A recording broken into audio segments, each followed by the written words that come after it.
Bonjour à tous et bienvenue dans ce premier numéro de votre nouvelle émission Témoins à charge sur TV Liberté. Dans ce magazine, nous irons ensemble sur le terrain enquêter sur le cas de Français qui souffrent, qui sont dans des situations difficiles et qui sont délaissés, voire même abandonnés par l'État et ses institutions, pourtant si promptes à la générosité sans frontières. Pour ce premier numéro, nous nous sommes penchés sur le cas d'Anouchka Colleux, une jeune mère de 4 filles qui risque de se retrouver à la rue d'un jour à l'autre malgré les nombreuses démarches effectuées pour trouver un logement. Pendant qu'elle multipliait les recours, l'État et de très nombreuses municipalités accueillaient des milliers de clandestins qu'elles réussissaient sans peine à loger. Nos équipes se sont donc rendues sur place dans la région de Lyon pour enquêter sur le cas de cette jeune femme. Je vous invite à suivre ce reportage signé Guylain Desforges et Sébastien Jalamion. Nous partons donc à Lyon rencontrer une Française qui cherche à se loger depuis des mois et qui comprend assez difficilement comment des dizaines, centaines, voire milliers de réfugiés sont logés avant elle. Le cas de cette femme n'est pas isolé, il nous a été signalé par Muriel Coativi, qui est une conseillère d'opposition de Sainte-Foy-les-Lyons, une femme révoltée par la situation de ces familles françaises qui ne trouvent pas à se loger à l'heure où les conseils municipaux sont agités par des débats sur l'hébergement gratuit des clandestins.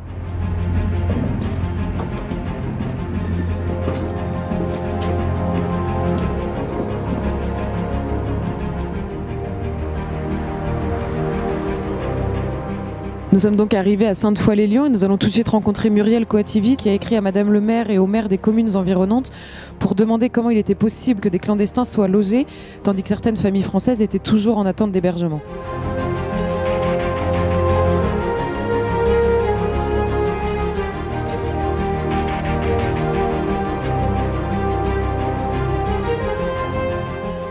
Muriel Coativi, bonjour. Vous êtes conseillère municipale à Sainte-Foy-les-Lyons et vous avez écrit une lettre au maire de Sainte-Foy-les-Lyons ainsi qu'aux maires des communes environnantes qui ont décidé d'accueillir des migrants ces derniers temps et vous leur parlez de manière un petit peu ironique d'une jeune femme qui s'appelle Anouchka. Est-ce que vous pouvez nous en dire plus ? Oui, tout à fait. En fait, j'ai eu l'occasion de rencontrer Anouchka qui habite dans l'Est lyonnais au moment où, au sein du conseil municipal de Sainte-Foy-les-Lyons, s'ouvrait le débat, enfin si on peut parler d'un débat, de savoir si on accueillait les migrants de l'Est sur notre commune. Et bien sûr, cela concernait toutes les communes de la métropole. Donc, moi, je n'ai pas assisté à cette mascarade de débat puisque je savais d'entrée ce qu'il allait être dit et que j'aurais pas pu exprimer mon opinion. Mais donc, dans le même temps, ayant rencontré la détresse de cette famille, j'ai fait un courrier à Madame le maire de Sainte-Foy-les-Lyons et aux différents maires des communes de l'Ouest, les invitant plutôt que d'accueillir des étrangers à ouvrir les yeux sur la détresse de certaines familles de notre propre territoire.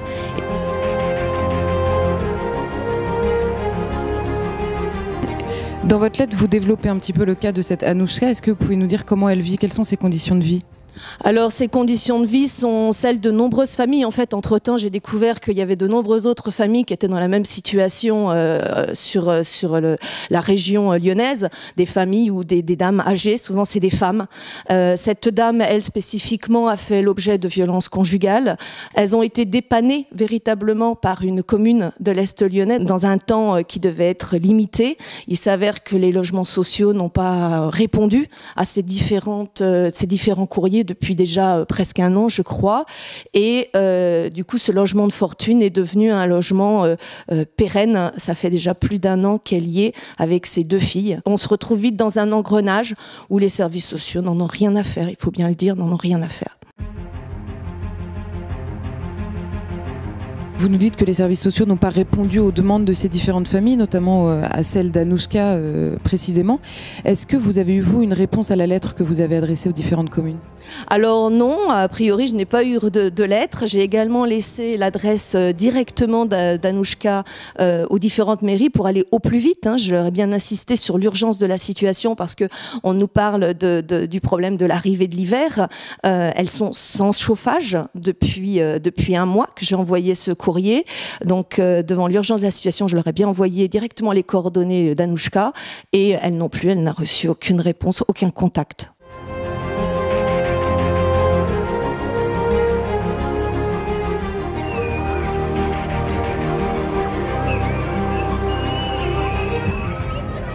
Daniel, bonjour. Bonjour Charlotte.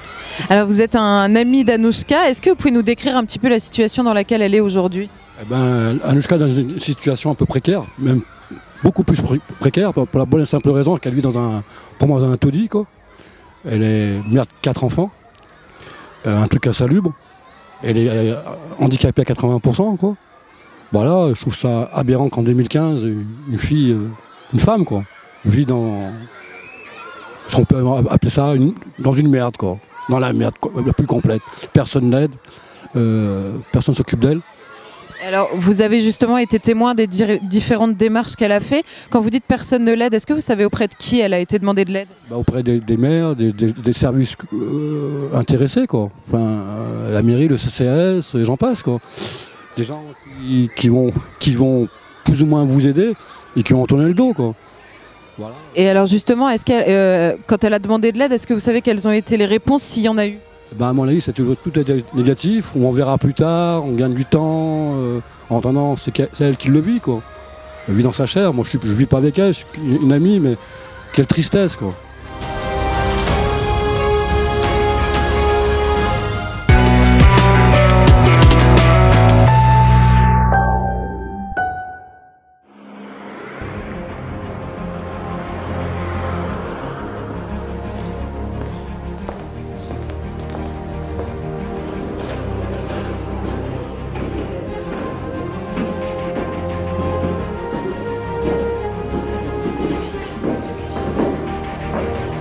Alors Anouchka, on est chez vous là maintenant, vous habitez ici à Pusignan dans ce petit appartement. Est-ce que vous pouvez nous expliquer depuis combien de temps vous vivez ici et surtout comment vous êtes arrivée là? Alors écoutez, ça fait 8 mois que je vis ici, depuis le mois de mars. Je suis arrivée là parce que j'habitais avec mon ex-compagnon et un jour j'ai trouvé un papier où il était expulsé. Du coup, lui, il est parti. Je me suis retrouvée seule dans cet appartement, sachant que j'avais rien à faire dans celui-ci. J'ai été voir la mairie pour leur expliquer la situation. Et de là, vu l'urgence, gracieusement, monsieur le maire m'a prêté cet appartement. Normalement, que c'était pour un mois et demi, le temps que je trouve un logement d'urgence. Et à ce jour, je suis toujours là, quoi. Et donc, depuis maintenant, ça fait 8 mois, vous attendez un logement d'urgence, en fait?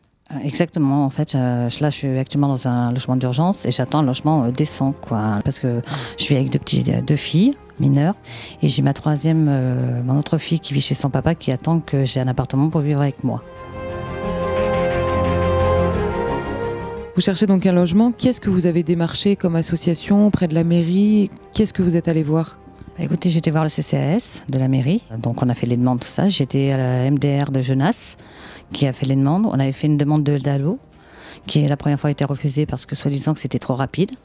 Mais sachant ma santé, c'est que je devais avoir un lit médicalisé, vu mon opération que j'ai eue au mois de novembre 2014. Et donc sur ce, on a fait appel, on a appelé le PAC, tout ça. Toujours pas de réponse. Donc après sur ce, l'assistance sociale, je sais pas. Du coup je lui ai dit est-ce qu'on peut faire une deuxième demande de DALO parce que là je peux pas rester comme ça. J'ai appelé mon avocat qui a saisi le préfet aussi parce que j'ai reçu un courrier de monsieur le maire disant madame Dimour du CCAS me disant qu'au 15 septembre je devrais quitter les lieux, que l'appartement était que pour fin juin et que là il fallait que je quitte les lieux. Donc moi j'aurais écrit un courrier parce que j'ai eu un juriste par téléphone parce que je voulais savoir comment ça se passait et qui m'a dit que je devais leur écrire un courrier, que c'était pas possible, qu'ils devaient me trouver un logement. Donc après j'ai appelé mon avocat qui a écrit au préfet et donc du coup là le DALO je suis passée en commission le 27 octobre. Et ils m'ont dit que là, ça a été accepté en priorité. Mais malheureusement, ils me disent que je peux attendre 6 mois pour une proposition. Anouchka passe donc plusieurs minutes à expliquer les multiples démarches qu'elle a effectuées auprès de tous les organismes spécialisés, les bailleurs de fonds, le maire de sa commune, mais également le préfet. Après avoir essayé de trouver un logement seul, ce qui lui était impossible en raison de ses faibles revenus, Anouchka s'est battue pour offrir un logement décent à ses filles. Le 26 octobre dernier, la décision a été prise de lui fournir un logement.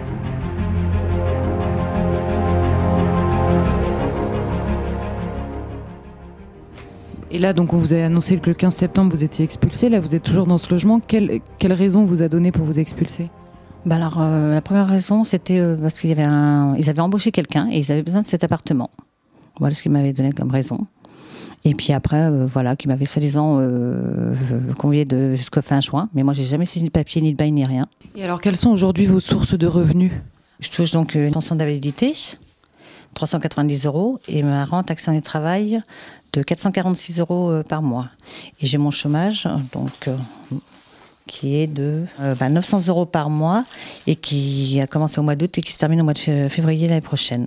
Donc vous comprendrez ma situation, c'est que le problème c'est que comment voulez-vous que je cherche du travail sachant que j'ai pas de logement et je ne sais pas où je vais être logée, quoi. Et depuis quand vous êtes au chômage? Depuis le 24 août. Aujourd'hui exactement, vous en êtes où en fait? Aujourd'hui, je suis en attente que le CIAL, donc c'est la préfecture, me propose des appartements. Et voilà, donc je vais voir la mairie pour leur dire est-ce qu'on peut activer la chose. Et je sais pas, la MDR j'appelle, faut attendre, je sais pas. C'est que je sais pas. Vous avez aujourd'hui 2 enfants à charge qui sont chez vous, il y en a une 3e qui voudrait vous rejoindre.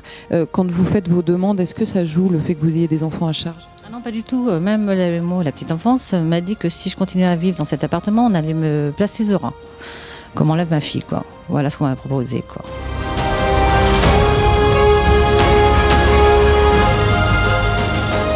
Quand elle vous dit ça, elle vous dit si vous trouvez pas un appartement, on vous enlève votre dernière fille. Donc, est-ce qu'ils ont conscience que vous en cherchez un appartement? Des fois, je me pose la question. Donc là, maintenant, je l'ai appelé, l'AEMO, et je lui ai dit que il y a le DALO qui a été accepté, tout ça, et a priori, donc. Elle m'a dit que c'était pas vrai, qu'elle m'avait jamais dit ça, donc ça c'est facile après quand on dit qu'on passe à la télé.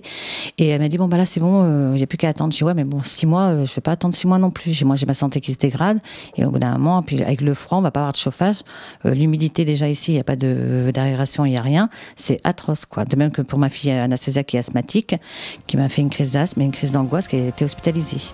Donc au bout d'un moment, je crois que les enfants et que moi que ce soit moi handicapée ou les enfants, je crois qu'on s'en fout quoi.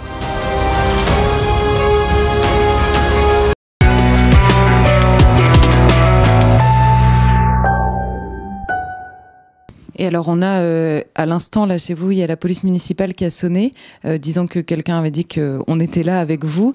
C'est quoi l'ambiance actuellement autour de vous? C'est constamment de l'intimidation pour que je parte plus vite, quoi. Comme ils n'ont pas le droit de me mettre dehors, ils attendent que c'est moi qui craque et que, ou comme ça se passe avec beaucoup de gens aussi, les femmes seules, ou dire que je suis une folle, une dépressive ou autre, quoi. Mais ça marche pas avec moi. Et alors, qu'est-ce que ça vous inspire, vous, quand vous entendez qu'il y a des milliers de gens qui arrivent et pour qui on trouve des logements? Ça choque, hein, quand vous regardez la télé le matin, BFM TV, et qu'on montre que il y a des immigrants, les pauvres, c'est pas de leur faute, attention, hein, mais qu'on leur propose des T5 tout neufs, et vous êtes handicapé avec 2 enfants, vous êtes français, c'est qu'on vous en trouve pas, il n'y a pas de logement. Donc moi je me demande, il va falloir m'expliquer pourquoi et comment, quoi. Comment faut faire. Ça touche 714 € par mois, moi je suis 811 € de rente. Je sais pas moi, à moins comme c'est ce que j'aurais dit à la mairie, faudrait peut-être que je parte à l'étranger, puis que je demande une nationalité à l'étranger, puis je revienne comme ça, moi j'aurais plus de chances d'avoir un logement. Ça se posait la question quoi. Franchement moi ça m'a écœuré quoi. Ça m'a fatigué quoi. J'ai regardé mes filles, j'ai dit non je rêve.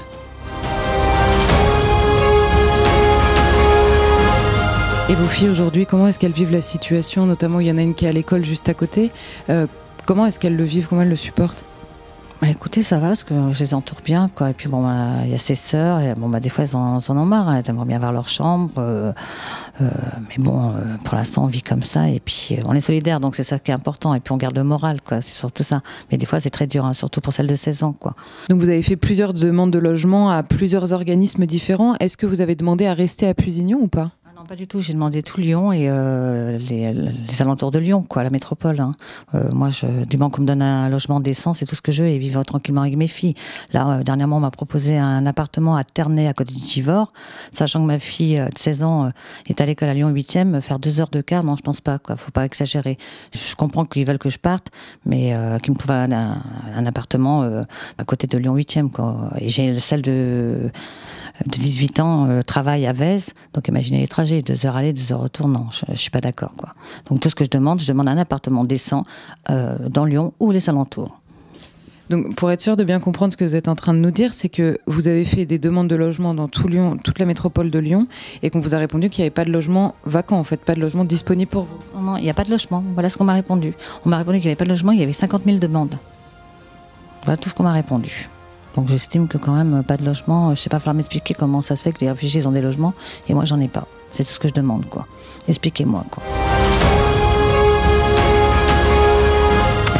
Alors Alors puisqu'Anouchka Colleux nous a dit qu'elle avait fait une demande de logement social dans toute la région et qu'on lui a répondu qu'il n'y en avait pas de disponible, nous sommes revenus à Sainte-Foy-les-Lyons, nous sommes dans la résidence Beaumont, une résidence faite de logements sociaux et nous allons vérifier tout de suite s'il reste oui ou non des logements vacants. Nous sommes devant l'un des 3 blocs de la résidence Beaumont, nous allons tout de suite voir les boîtes aux lettres.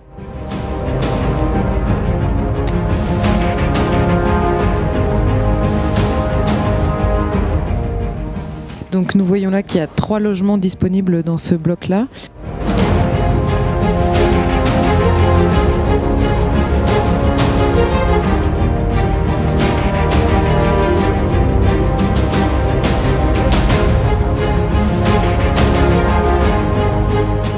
Afin de nous assurer que les logements étaient bien vacants, nous venons de joindre le gardien de la résidence qui nous a confirmé que les logements étaient en attente d'attribution.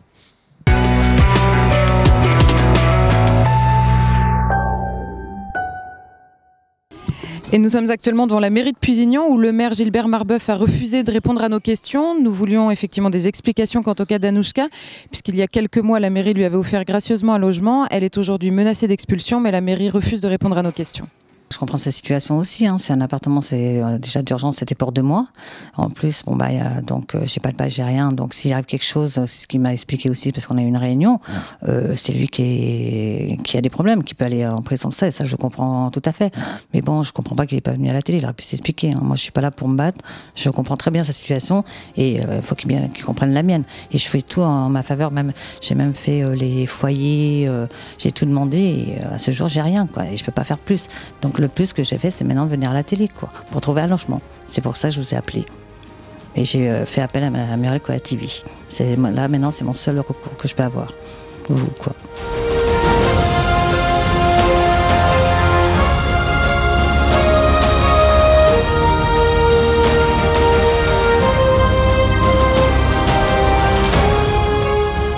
Alors Anouchka nous a parlé de la maison départementale du Rhône dans laquelle se trouvent les assistantes sociales et le service de la petite enfance qui ont refusé de considérer son dossier.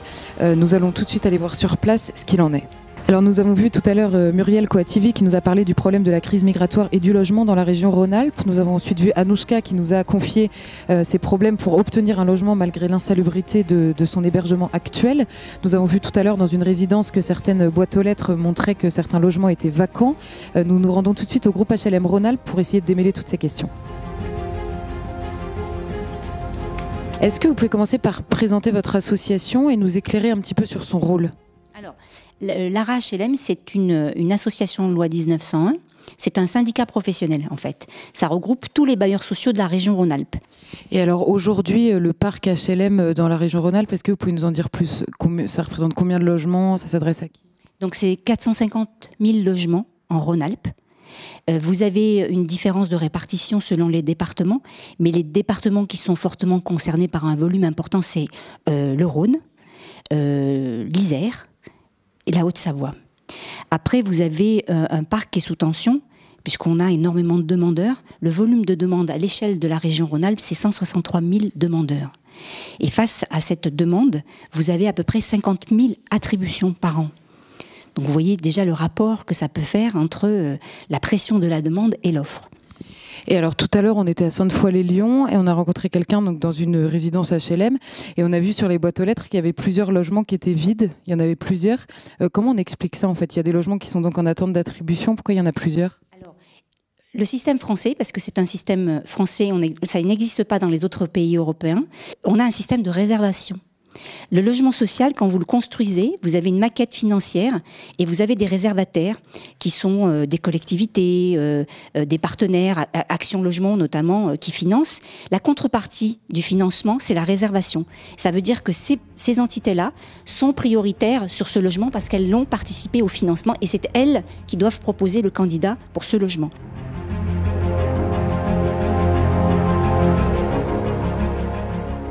On a rencontré plusieurs familles, notamment une femme qui est avec ses 2 enfants mineurs à charge et qui n'arrive pas à trouver un logement. Ça fait plusieurs mois qu'elle est en demande. Quels sont en fait les critères qui peuvent bloquer une demande d'attente ? Qu'est-ce qui peut faire bloquer un dossier en fait ? Le logement social, il existe d'abord parce que on a affaire à des ménages qui sont exclus du marché privé. C'est pour ça qu'a été créé le logement social, c'est pour répondre à cette population. Donc toutes les situations sont analysées. Après, ça dépend de plein de choses. Est-ce qu'elle est à jour de ses loyers par rapport au logement qu'elle vient de quitter? Pourquoi elle vient de le quitter? Est-ce qu'elle était vraiment en situation d'hébergement ou pas? On a une telle pression sur la demande qu'il est nécessaire de bien décortiquer les situations.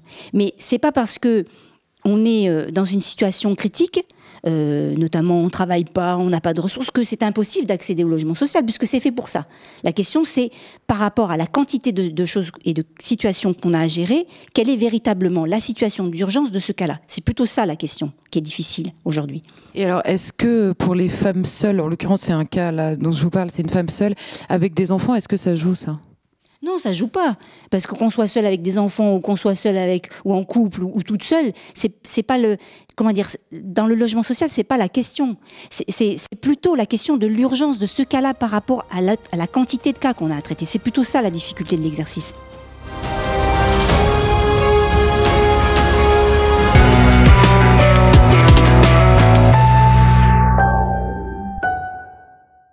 Vous nous avez parlé des critères d'attribution d'un côté, disons qu'il y avait aussi des critères qui n'étaient pas des critères de priorité, mais est-ce qu'il y a un cas qui serait prioritaire sur tous dans l'attribution des logements sociaux?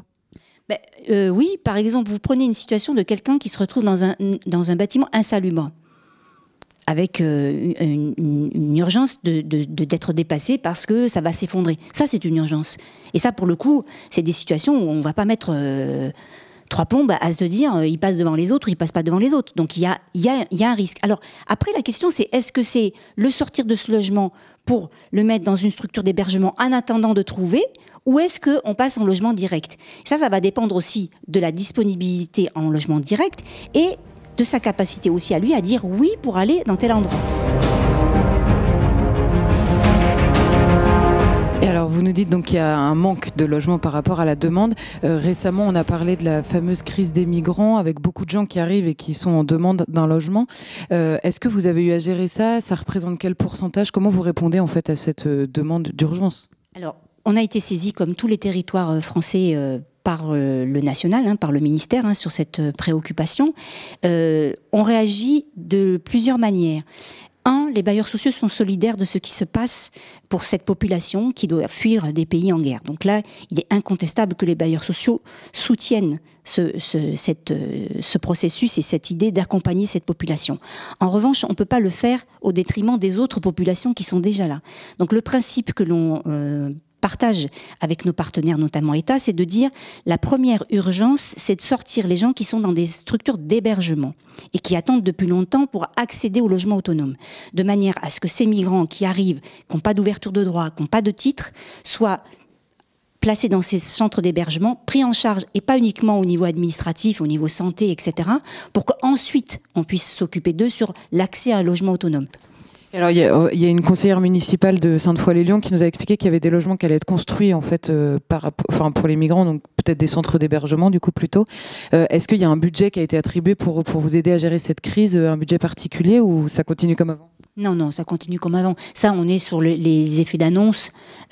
Sur ce sujet des migrants, vous avez 2 types d'élus. Vous avez ceux qui sont accompagnement de cette population-là et qui vont se mettre aussi en tribune en disant ils s'en occupent et ils vont construire du logement sur leur territoire. Puis vous avez les élus qui en veulent juste pas.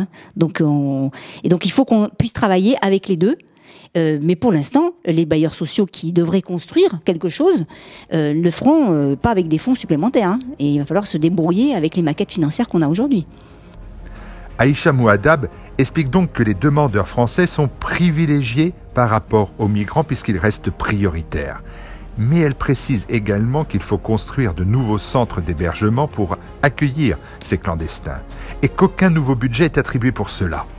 Concrètement, les Français sont donc bien défavorisés puisqu'une partie du budget qui devait servir à les aider, et ils sont nombreux à ne pas avoir de place, s'envole dans ces projets pour migrants. C'est la raison qui a poussé plusieurs maires français à refuser d'accueillir des migrants dans leur commune. L'un d'eux, Nicolas Dupont-Aignan, maire de Hyères dans l'Essonne, nous explique pourquoi.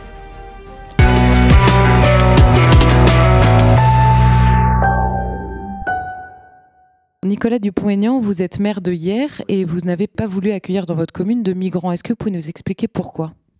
Oh, tout simplement, ce n'est pas par égoïsme, c'est parce que je suis maire d'une commune de banlieue.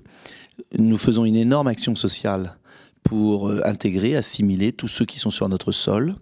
Et j'estime que faire preuve de lâcheté, de faiblesse en disant c'est porte ouverte, c'est finalement faire passer devant ceux qui attendent depuis tant d'années des gens qui ne respectent pas nos lois, et c'est introduire un instrument de division, de paupérisation.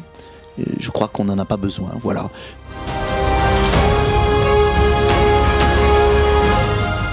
On a des fichiers de mal logés. À partir du moment où des migrants arrivent, ils ont une allocation. On les loge en hôtel social, mais c'est payé par la collectivité, ce sont des milliards d'euros. Et puis ensuite, l'État nous dit à nous les maires, ah ben il faut loger telle famille, elle est prioritaire. C'est-à-dire que quelqu'un qui vient d'arriver sur notre sol passe devant tout le monde, bénéficie des aides, mais c'est ahurissant. Mais c'est même injuste, et c'est pas une question de Français ou d'étrangers. Vous pouvez avoir des étrangers légalement installés sur notre sol, qui travaillent, qui n'arrivent pas à joindre les deux bouts comme beaucoup de familles françaises, et qui se verront passer devant par une famille d'Éthiopiens, de Somaliens, de Syriens. Mais au nom de quoi ? Ça désorganise tout. Je vous passe même les détails sur ce que j'ai appris sur la CAF, caisse d'allocation familiale, qui rembourse les prestations familiales qui ne sont pas touchées pendant le délai où la famille n'est pas régularisée. Mais on va où? Donc moi, ce que je demande, c'est de la justice. Et puis, on voit très bien que tous nos foyers sont pleins, que tous les hôtels sont pleins. 15% des nuitées en Île-de-France, 15% des nuitées d'hôtels sont payées par le contribuable pour des étrangers en situation irrégulière.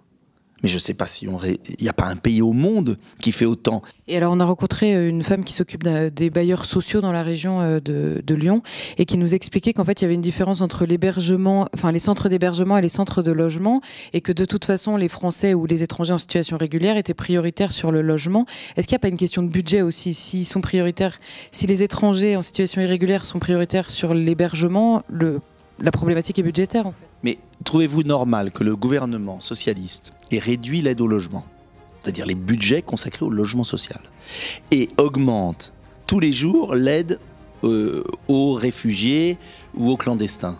Il y a quand même un truc qui ne va pas. Moi, qu'on m'explique, qu'on aille le dire devant l'opinion. Donc, je crois que l'honneur du modèle social français, c'était de ne pas laisser tomber les gens, mais pour ne pas laisser tomber les gens, il ne faut pas ouvrir toutes les portes.